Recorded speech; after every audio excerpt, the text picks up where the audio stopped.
Hello, everyone. I want to bring you an update on the Energy Star program that's very timely. The New York Times just published an article on Saturday, November 1st, with the headline EPA Retreats from Plans to End the Energy Star Program. Certainly positive news. The article begins by reminding us that the fate of the Energy Star program was called into question back in the spring of this year.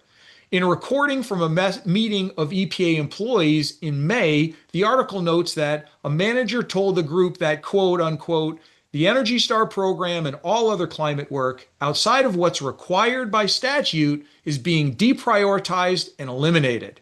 The truth is that the Energy Policy Act requires the EPA and the Energy Department to run the Energy Star program, a fact that became more clear to EPA once Energy Star public, private, and nonprofit partners, as well as Congress, started to speak out.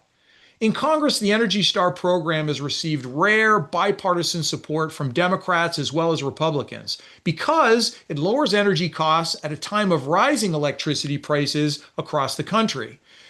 In July, the Senate and House Appropriations Committee pushed back against the president by proposing to provide level funding for the Energy Star program for the next fiscal year. Now, the New York Times article, citing four people briefed on the EPA's current change of position but not authorized to discuss it publicly, stated that the EPA Secretary Lee Zeldin is now, quote unquote, weighing options for keeping Energy Star in some form. So that definitely is good news. The most likely option, which I've spoken about before, is transferring staff and funding for EPA's Energy Star program over to the Energy Department.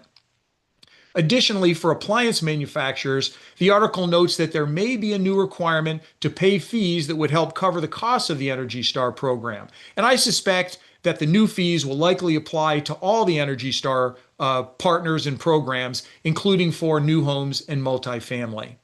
So there's no doubt this is all very good news coming from the EPA, in particular because so many programs and utility incentives are based on Energy Star. And so we're not out of the woods yet. However, certainly things are trending in a positive direction.